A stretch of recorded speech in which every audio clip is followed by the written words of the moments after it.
You are now locked in to the Sitting Down with the Sisters podcast.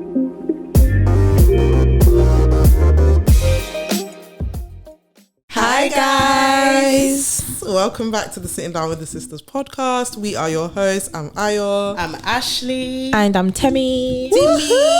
Our mics are working? Yes. Okay, cool. Everybody sounds great. Amazing. Hello. It's been 1 week, guys. Sorry about last week. Yeah. It was somebody's birthday. We have another 26-year-old in the building. It's me. How does it feel to be? Yes. I feel good. I feel the same. Yeah. Reals. I feel like past 25. Yeah. Right. Do you feel that past 25 hit at all? Do you know what's interesting? I heard somebody say about when you hit 25, it feels like life becomes more real. And I'm like, I don't know. I feel like, yes, you want more, you want better, you want like more stability, you want, or like maybe because apparently your prefrontal lobe or cortex is developed at 25, so like your reasoning stuff is a lot better. Let's hope so. And that you want more and better for yourself. I know that's scientific, but it's not showing in some people. Well, I feel like it comes at different stages. For some people. For some people, like some they reach at 40. Not 40. Some at 22. No. Like you become more sensitive to the reality of life. Yeah. Where I just think I've been sensitive from the start. So I just think, I'm grateful. I'm just happy to be alive. She's a beautiful chocolate girl. Thank you. More beautiful, even more chocolate. Thank you. Did you have a good birthday? I did. I celebrated with my nearest and dearest. It was a good time. That. And then on the actual day of my birthday, just chilled, which is always a vibe. Love that for you, babe. Yes. That's our girl. Ashley's next to join the 26 gang. How are you feeling? I'm excited, you know. Like I'm not. It's an exciting time. Yeah, it's always a time to be grateful. To last year, I was definitely like anxious. So I was hitting like that. I think 25 like the middle. Yeah. But now I'm just like, do you know what? I'm just ready for like. Ooh, okay. Oh, sorry. Don't do that one. Yeah. Don't be sorry. Be careful. Right. Okay. I'm just ready for just a new age of what's to come with it. I'm excited. It's a blessing to get older. Like, for real. real. When you think about it, it's mad. Always. That's why from next year moving forward, I'm going to do my hardest to always do something for my birthday. Yes, please tell her because she doesn't like celebrating. Please in the comments, guys. No, it's not like I don't like celebrating. I just find it very long. But whether it be the smallest thing, then it just puts a lot of pressure, you know. Especially when you don't plan, like, obviously it's hard because as you're getting older, you just have a lot of stuff to focus on. So naturally, you're not gonna plan in advance as possible. Yeah. So that's literally what's been the case. Like getting people together, it's a chore. Oh my god! But I've noticed as I'm getting older, I just always want more intimate birthdays. Yeah, for real. More than like a big dinner. No, it's always gonna be an intimate thing, unless it's like 30 and I want to throw a whole party. Or something. But we'll see how that goes. Yeah. Like literally, even moving forward, I'm literally thinking holiday or just something just to mark that day. For sure. Yeah, definitely. It's beautiful colours. Chocolate with that be deli boys. Yeah. I didn't want to say the word. So I was trying I said nere. Anyway, we're back again, guys. This week we're discussing something that I found it really interesting, so I just thought I would share it with the girls, and the girls thought it was interesting as well. So basically I was listening to a podcast. It's a really good podcast if you're looking for podcasts. It's called Growing Together, and it's like a husband and wife, and they just talk about loads of random stuff through the lens of faith, if that's your thing. But they were talking about they were talking about something else, like about something that happened in a church and it went viral. But then it kind of like had a segue into, like, one of the people on the podcast basically said people that only attend, that they think it's fake, the people that only attend church on big occasions like Easter and Christmas.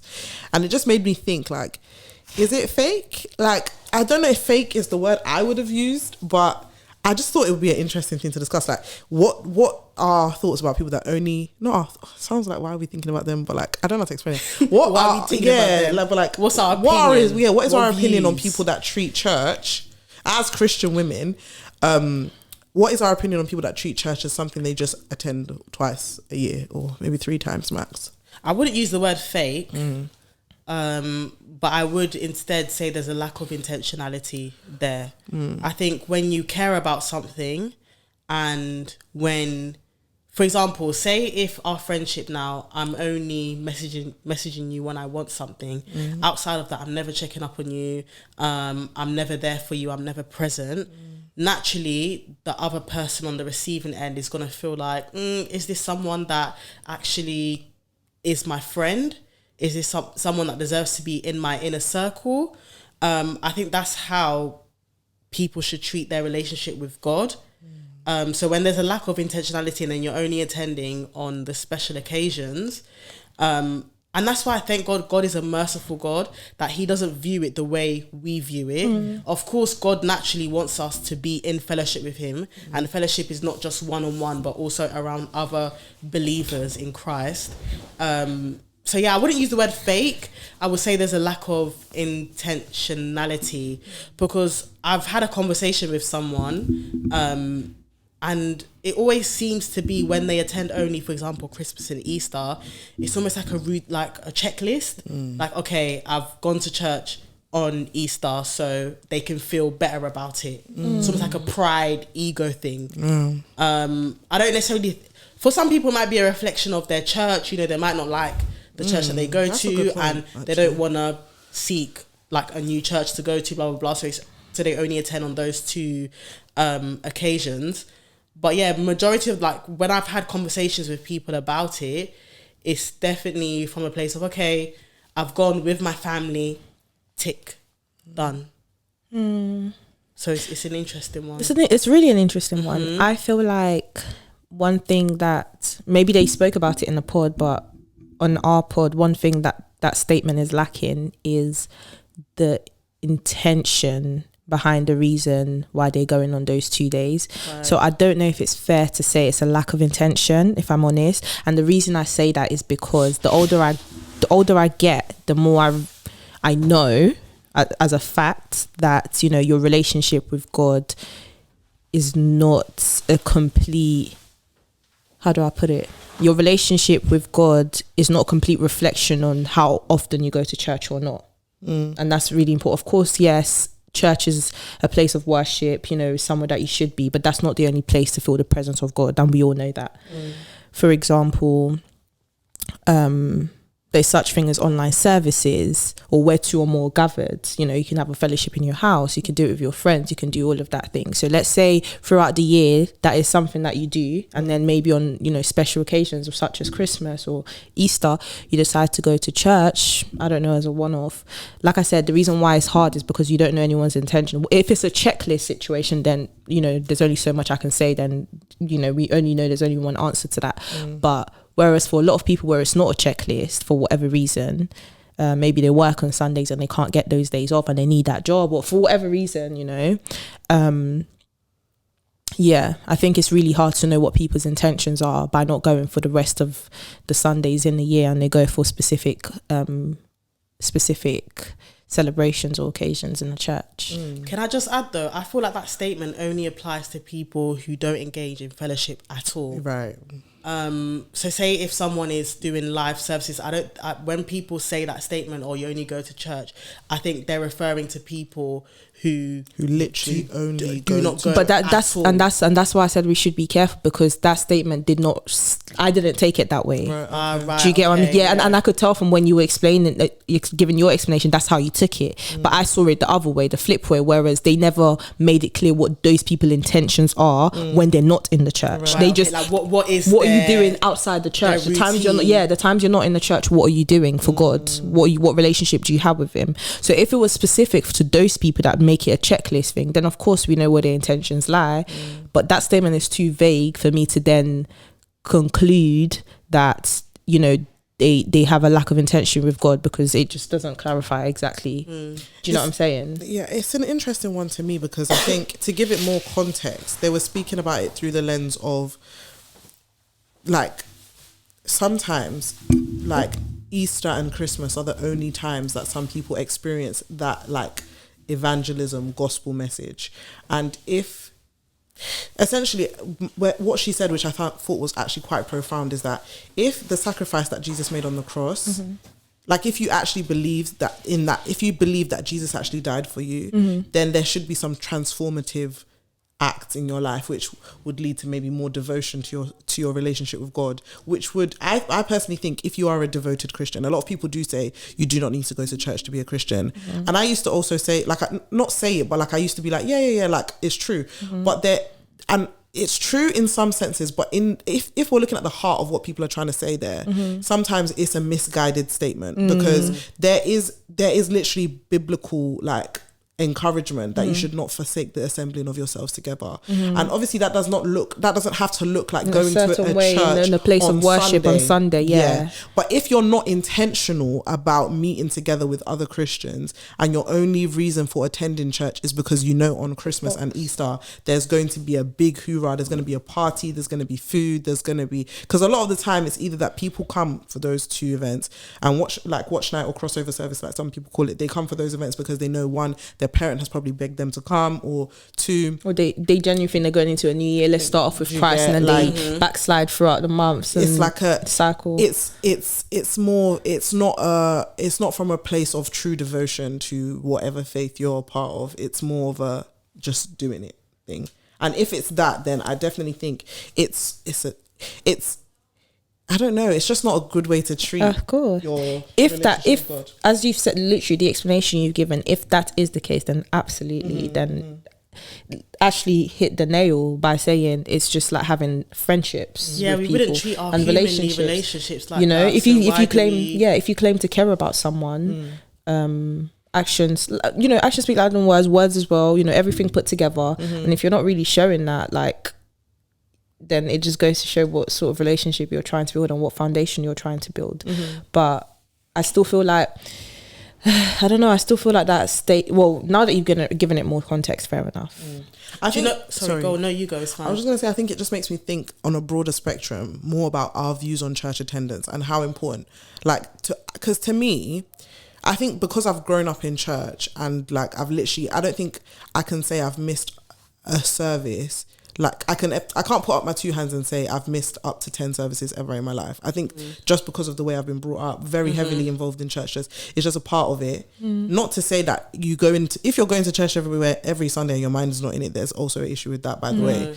But like, I think with that being the background that I have, I do think there's something very beautiful about attending a church and being consistent in attending a church and building a relationship with the people you go to church Having with. like-minded people around you is really 100%. important when you're on this journey. And I just feel like in the way Christianity is spoken about in our generation, I think the emphasis on community and Christian community specifically is not emphasized enough. It's very extremely nonchalant. I think people like to cover themselves in a lot of ways of like, that statement that I mentioned earlier about, you don't need to go to church to be a Christian. Nobody is saying that explicitly, but what they're encouraging you to do when they do say being part of a church is healthy is because when you're surrounded by other people that are going the same direction as you, by God's grace, that will spur you on to continue being in that journey. And I think because of the attitude to church in our generation, that is lacking, and then that's why you see a lot of people that do only Sunday Christianity, or they do every twice a year Christianity, where your life is not really looking transformed, your Christianity is not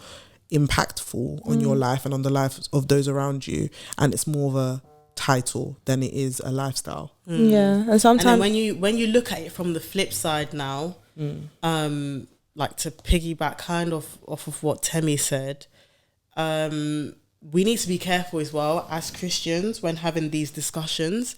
That's why I didn't want to use the word fake, because sometimes, and I've seen it, I think we've all seen it, where having these sort of the discussions can actually discourage people even further from not actually wanting to attend That was church. my point. That was my next point. Because when, like, and I don't think they meant any harm when they used the word fake. No. That was just the initial question at hand.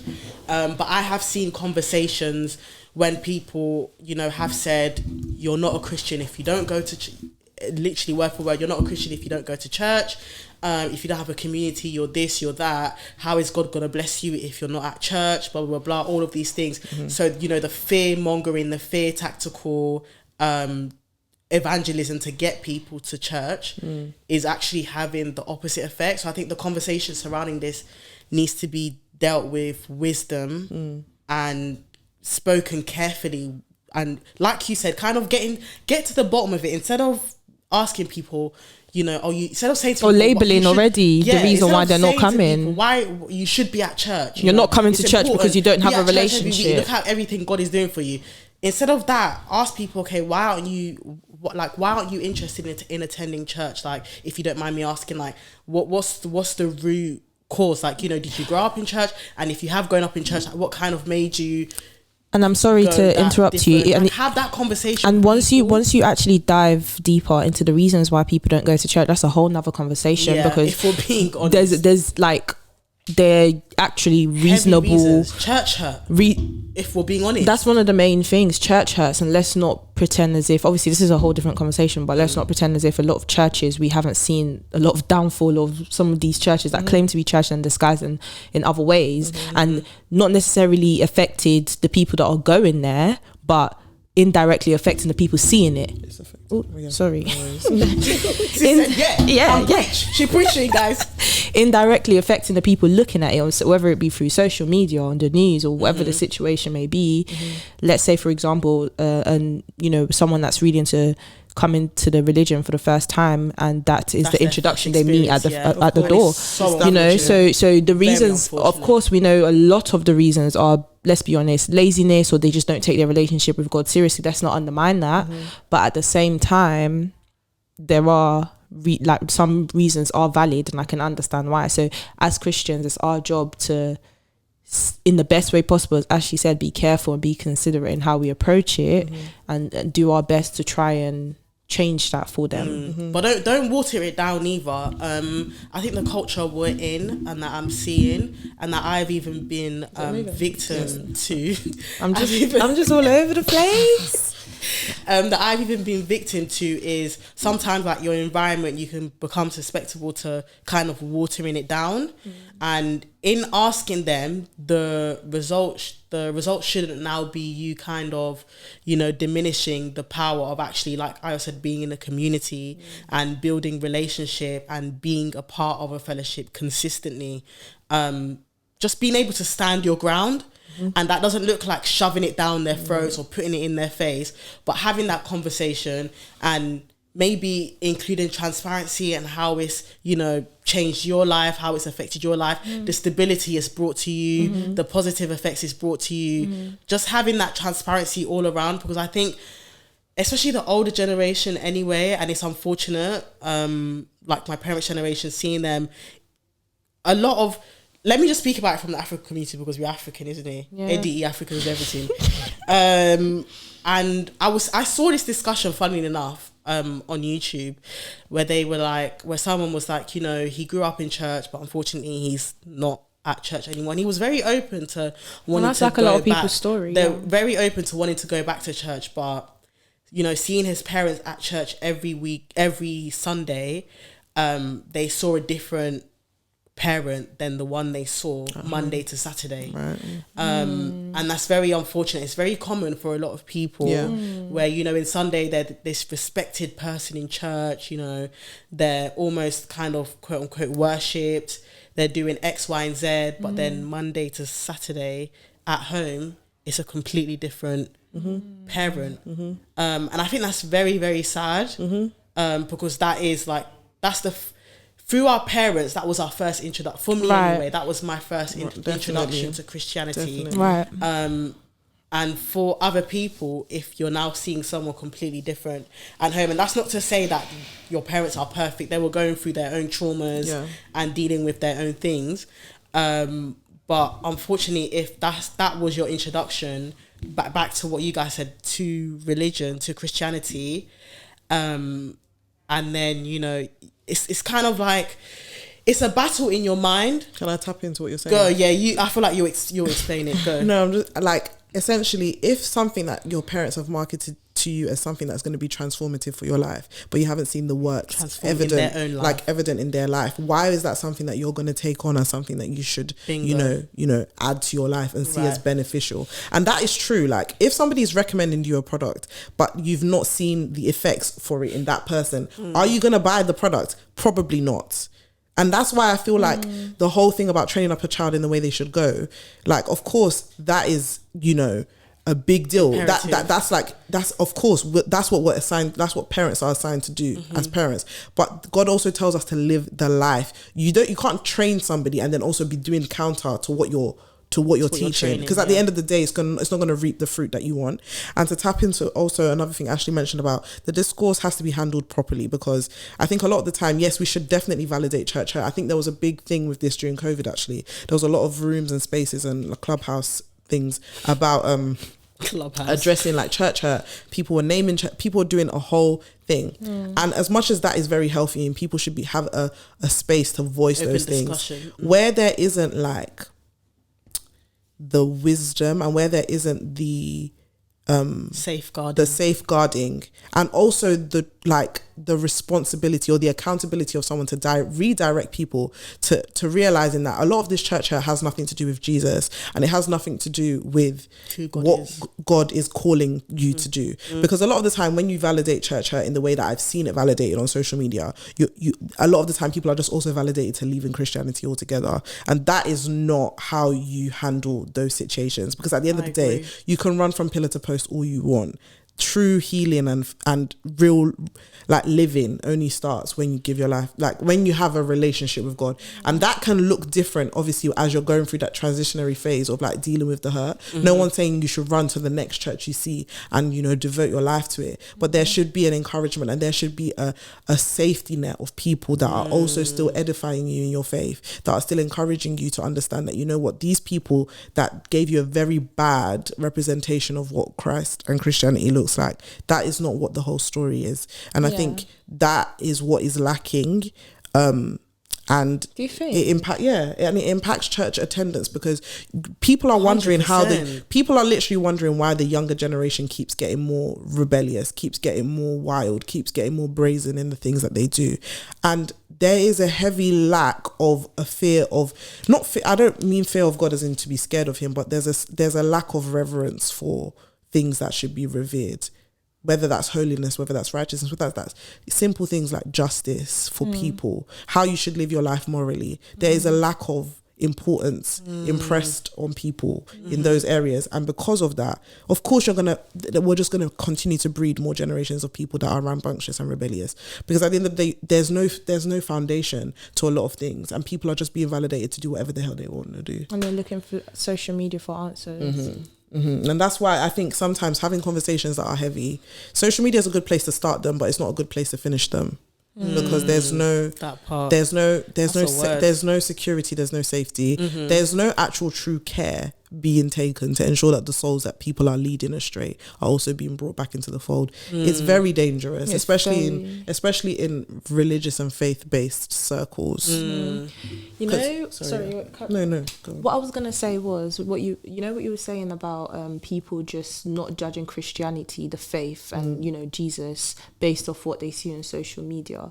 For some reason, I know what you're saying is true, because I have seen it, but I've also seen a majority of the time what I have seen is people acknowledging that. And it comes from a lot of Christians, obviously, or people that want to be Christians or identify as Christians. I feel like, I can't speak for everyone, but I feel like people do understand that this is not Christianity. This is not a reflection of God. This is not a reflection of Christ, especially when you, I don't want to use the word common sense, but once you get to a certain age or maybe a certain understanding of who God is, and you don't have to be an expert to know that, at the end of the day, the church and people that work in the church and some of the doctrines in the church, they're man-made, and we all know that. And once we decide to sign up for that, we're bound to human errors and imperfections. So in knowing that, just because one or two or whatever your experience may be in a church has not been the best, you would in your heart of hearts know that this is not the faith that this is not the religion, or this is not God. Do you know what's interesting? Do you get what I'm trying to say? I 100% hear what you're saying, but do you know why I disagree? Do you know why I disagree with that people know? A lot of people don't. And the reason why is because do you know why you can tell a lot of people don't? Because the relationship with God suffers at the end of the day. Like, say for instance, you truly knew that it wasn't Jesus and it was just people that did it to you. The way you would treat the things of God would not change. Yeah. So like for a lot of people, Oh, sorry to cut you off. Yeah. I hear you, but I feel like the reason why that happens is due to laziness. of course, it's due to laziness, And but it's then not also because a lack of belief in what you believe, if that makes sense. Because say for instance, I personally believe as you mature as a Christian anyway, once you get to a certain point where your convictions are so grounded in you, there's certain things you could never do. There's certain things you could, like, whether you doubt and you question and you struggle, that's always going to happen because we're humans. But the actual like core of what it means to know who God's character is, that really, it doesn't really shake. It doesn't shake. A lot of people have not reached that point where they feel like it's not shakeable. Right. Do you get what I'm saying? Like, obviously you're speaking from your experience, and as I know you to, the faith that you have and just the relationship you have, this is my opinion, I feel like it's unshakable, but I feel like that's not everyone's experience. Of course, no. So going into the church, people want to go there to get that experience, and so they can have that relationship where it's unshakable. But unfortunately, the churches that they do go to, it doesn't give them that. So then they go back to square one, But that's what I'm where saying. they're not willing to do the work due to laziness, or because they haven't experienced that encounter where it With then God. becomes unshakable, and then it becomes a cycle. But that's what I'm Do you saying get- to your point, because you're saying for a lot of people, them distinguishing the difference between Christ being the issue and the church being the issue. You're saying that for a lot of people, it should, like, it's common sense essentially. You should know that it wasn't Jesus, but it was the people. But then if you knew it was Jesus, then it wasn't Jesus. like if you knew it wasn't Jesus, then your attitude towards him and the things of Christ would be different. What I'm saying is a lot of people's lives remain the same or get worse, not in terms of like the state of like their money and stuff. I mean, in their devotion to their faith, for instance, a lot of it gets worse, and it usually just falls off because they're not able to disassociate the two. A lot of people, I don't know if it's because they're not able to. I hear you, I actually think- but I genuinely believe it's not necessarily because they're unable to disassociate the two. I just think it's genuinely because, like, literally, when the whole point of going to church, well, in my experience, the point of going to church is I have this. Let's say, for example, you have a business plan and you want to like explore it a little bit more. You get like a business expert to assist you. Same with God. Like, I have this burning faith. I don't know what to do with it. How do I move? What do I do in life? You go to church to learn from church, and what you meet isn't always genuine because it's man-made. For whatever reason, it's just not the best. And you don't go away thinking, oh, God, like, Christianity as a whole is mad. You just think because there's no one to teach me, naturally I'm going to backslide. That's what I think it is. I don't think they then go I'm and not saying say it's conscious. I'm saying it's subconscious, because a lot of the time what people say a lot of the time is how you view God sometimes stems from how you view your dad. So if your dad was a certain type of way when it comes to discipline and certain things, there's a way that you then view God, and you don't know that it's consciously that you're viewing God that way. But until you sometimes it takes people getting into a place of literally like, whoa, like then they catch themselves in the moment. It's not conscious. I think it's subconscious. I think you wanted to say. But I agree with you. But the part where I disagree kind of with the not being able to disassociate, I feel like naturally when people do experience church hurt and they're in a space where that people have said one thing and it's another in regards to church, naturally it will how you view God, unfortunately, will naturally be affected 1,000,000%. and impacted. Whether you intentionally don't want to associate the two, you're not gonna you want to not associate the two, but naturally you will. You won't be able to, because that is because your core has been affected. And also part of Christianity is that Christians are meant to represent Christ. So if the people that are representing Christ have betrayed you, have abused you, naturally, of course, it would be natural to conflict the two. Do you know what? You're absolutely right, actually. And the reason why I've then come to that realization actually is because I know more than a few people that have had that experience coming into church. We've all grown up together in the church, and they were heavily involved in the church when they were younger. They get to a certain point and they make certain realizations for themselves, and they feel betrayed by some of the things they've been taught, and they've completely washed their hands off the faith altogether. And it's honestly sad, because at that point my question is then, who do you blame? Because it's hard to, don't get twisted, of course there's some people that you can point fingers at, I'm not gonna lie, because you know what you were doing, like sorry, when judgment day comes, you have blood on your hands, and I'm so sorry, point blank, that's what it is. But what about the ones where you can't even, like, for example, talking about our parents, the ones where it's not their fault, it's maybe what they've learned, traditions played a part into it, church doctrine, culture, everything, and it's just, Well, who do you blame? And do you know what it is? To answer that, yeah, I genuinely think this is what I think needs to happen to everybody who's brought up in a household of faith. You have to come to a point where your faith becomes your own. Right. You can never ever just lean on your church for the rest of your life as the only source of where you get Absolutely. your, like, until you've actually divided the word for yourself. The Bible tells us to study it to show ourselves approved. There's a part of being a Christian that requires the onus to be on you, for you to do the work to see if you really believe it for yourself.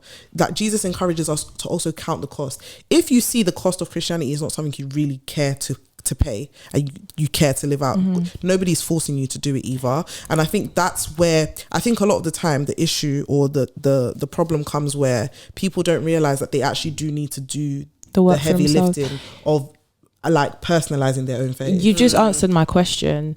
I was literally thinking in my head whilst we was having this discussion, how, do you know, I've always thought about this based off my experience growing up in a Christian home. How am I going to raise my kids? And it's so heavy in my heart because I know what it's done to me, whether I've been vocal about it or not. I know what it's done for me, done to me. And this is, I happen to fall into that category where I will never blame my parents. It's not their fault.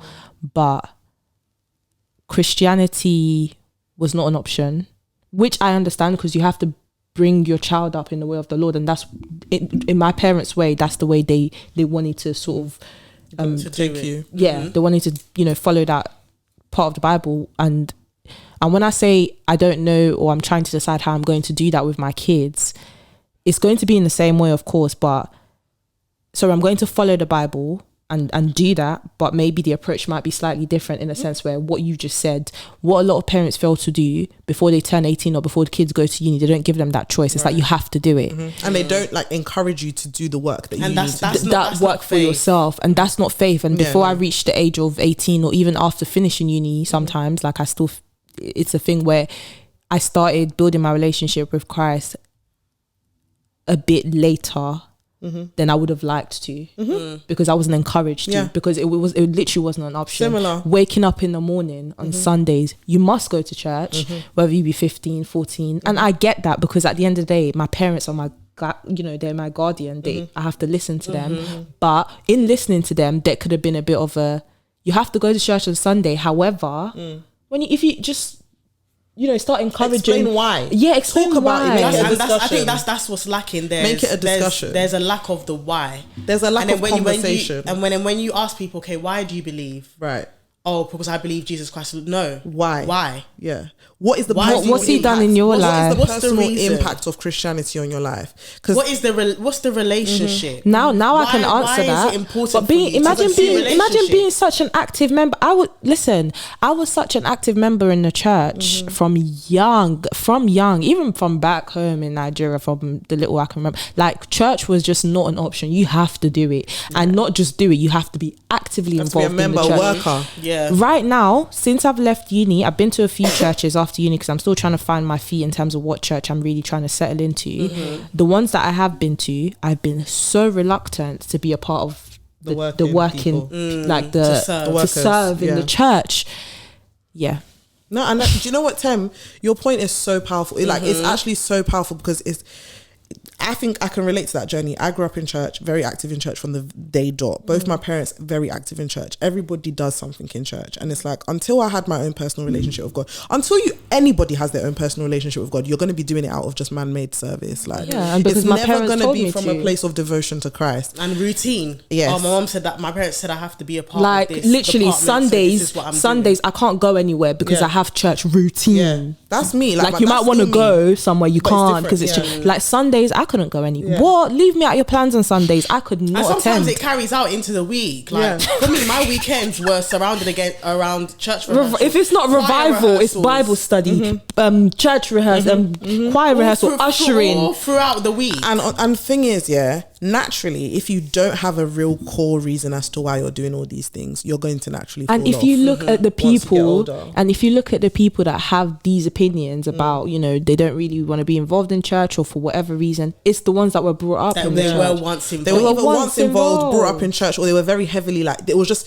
they It were was there. in their They saw faces it a all. bit too They were much. living close to people that are meant to be influential in the church. It's And, actually, and then, you know, you can't blame them because subconsciously you just rely on those Of people course. naturally. You're- And then when you get to the Yeah. point where you want to have your own understanding, Yeah. you realize you feel betrayed and you're just like, no, you've all lied to yeah, me. literally, Paul said, and he literally said, follow me as I follow Christ. Naturally, as a Christian, you're going to be an influencer. There's going to be people that see you and be like, oh, Yeah, I naturally. like your relationship with They're God. Like, inspired by I it, feel like- like I want to, and Model Emulate that, yeah. as Christians, it's on us to be good representatives Absolutely. of Christ, because at the end of the day, whether you want to be an influencer or not, you are. Yeah. By proxy to the fact that because people are near you, by proxy, they will always And you they're will always probably be trying to build that relationship too. 100%. But at the same time, you don't make people your idols. Never or your put people God. on a pedestal, and also people that are trying to emulate Christ, there is an onus on us also to be honest about where we fail and flop, because Right. then you're giving authenticity to what you're actually That is experiencing. it. It's not Yeah. making yourself That's it. feel like, you know, you're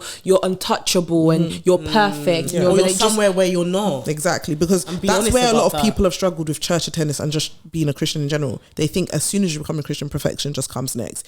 And that's why the church, that's why the hurt begins Yes, to come, because starts. then, you know, as humans, naturally, you'll be betrayed, but because you don't see it coming, you've seen them as such a huge figure in your life, or, Yeah. you know, respected figure. When they do something that's just out That's of that, it, you're like, just yeah. like, wow, no. It's the one. And then It's a also- work in progress. You work at your salvation. Everyone's working at their salvation Yeah. every single day. Yeah. Yeah. And also when you see things that are, when you perceive Christianity to be this perfection thing, you as a human being will feel like it's unattainable. So then you won't even want to try. And I feel like that's also where these lapses A lot of people, happen just as kind well. of give up. Yeah. But I would always encourage you, if you're someone that's fallen across this episode because you've been hurt by church, or you've struggled with faith in general, I'm not here to force you to say you need to go back now, and you also need to give your life to Christ right now. But I want you to think about it, and I also want you to be intentional about looking for a community of people, whether that is a physical church on a Sunday or it's a group of people that are dedicated to Christ.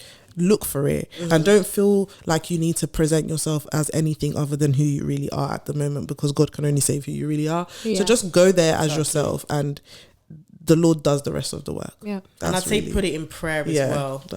Even if it's prayer, doesn't have to be, you know, you're closing your eyes and you're praying for 30 minutes. Even it's just, God, do you know Whisper. what? I'm at a crossroad right now. I genuinely don't know where to go or what to do next, because I've been there. Like, I know how it feels, and you feel heavy because it's like, I should be at church, but I don't have a church that I call home. Like, I don't know where I should put my 2 feet. Like, what do I do?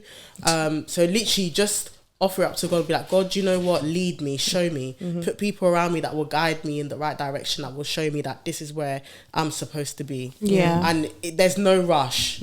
Literally. Don't He's put pressure faithful. on yourself. All he wants is a willing heart, and That's everything it. else will fall in line. So, yeah. Thank you guys for listening to this episode. Thank you for sitting down with the sisters. Share your thoughts in the comments. I actually think this is a really interesting discussion. I feel like there's so many different angles you could look at it from. Yeah. There's so much personal experience as well. Like, feel Yeah. free to share. If there's something that we didn't touch on, that we didn't mention, like share it down below in the comments. We're interested to hear Yeah. different perspectives. And we will see you next week. Bye.